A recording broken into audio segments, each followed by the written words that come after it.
Let's get one thing clear immediately. This mission was not limited by physics. It was not limited by space. It was not limited by technology. It was limited by a number. A small, unimpressive, emotionally protected configuration value that survived longer than logic, documentation, and several generations of engineers who absolutely did not want to be responsible for touching it. Every space program has one of these: the sacred configuration, the untouchable setting, the digital heirloom nobody understands but everyone is terrified to move. It lives deep inside the system. No explanation, no justification, just an implied threat. Change this, and paperwork will happen. Nobody remembers who said it. Nobody remembers why it exists. But everyone treats it like it was handed down by the universe itself. This configuration did not earn respect. It inherited it.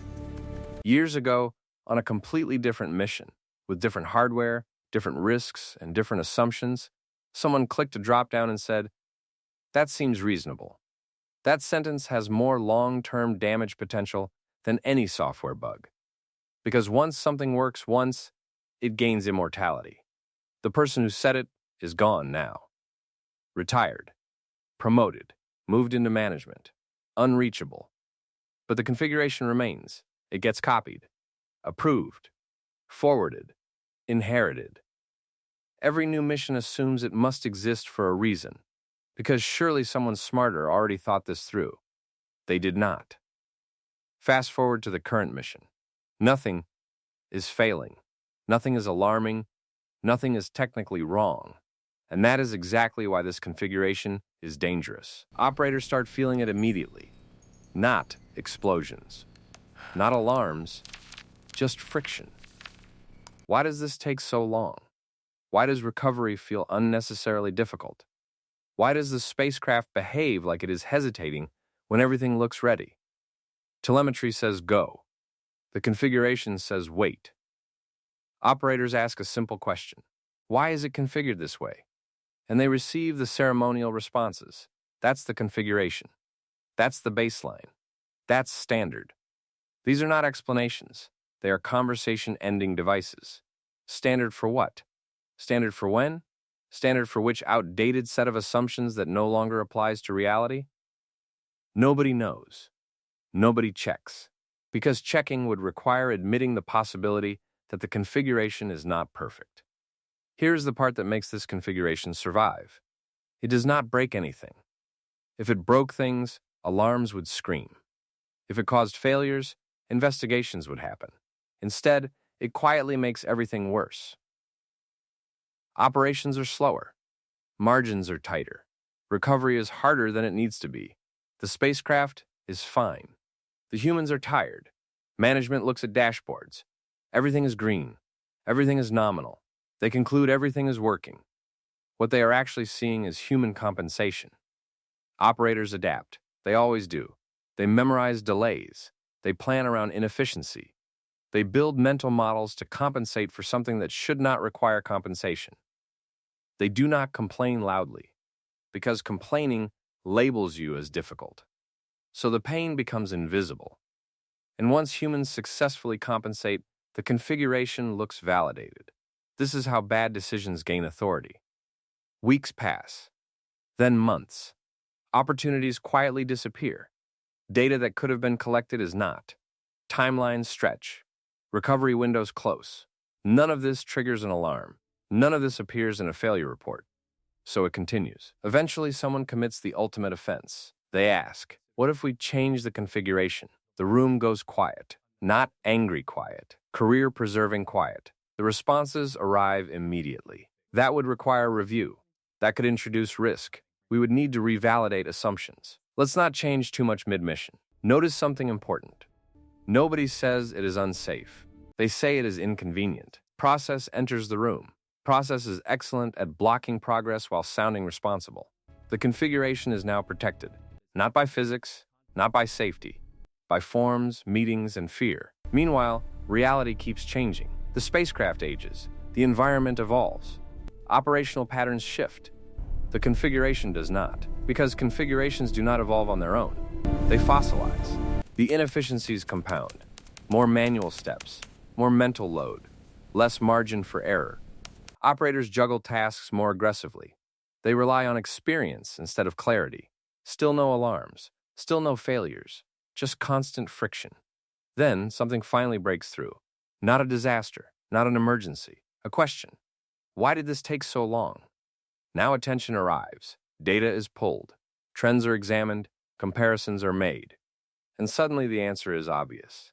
The configuration is the bottleneck. Not hardware, not software, not space. A number. The analysis is uncomfortable. The configuration was designed for conditions that no longer exist. It enforces constraints that no longer protect anything. It limits behavior that is now safe. It is not conservative. It is obsolete. Fixing it is technically trivial. Adjust a value. Update logic. Validate behavior. Minutes of engineering. Months of emotional processing. Because changing the configuration means admitting something nobody likes admitting. We were wrong. We waited too long. Standard did not mean optimal. Denial arrives right on time. We have been operating fine. It has not failed. Changing it could cause issues. Operating fine is not operating well. Surviving is not succeeding. Eventually, reality wins. Evidence piles up. Frustration leaks into meetings. Operators stop minimizing the cost. The configuration is finally changed. Quietly, carefully, with enough justification language to protect egos. And then the most insulting outcome occurs. Everything improves immediately. Operations speed up. Recovery becomes smoother. Workload drops. Flexibility returns. Nothing explodes. Nothing fails. Nothing dramatic happens, which is the most embarrassing result possible. Because nothing else changed. Not the spacecraft, not physics, not space. One number changed. That is the entire story. The mission was not limited by the universe. It was limited by fear of touching a setting. Final lesson. If your strongest defense of a configuration is, "We have always done it this way," you are not being careful. You are being comfortable. Space does not care about tradition. It does not respect seniority. It does not reward inertia.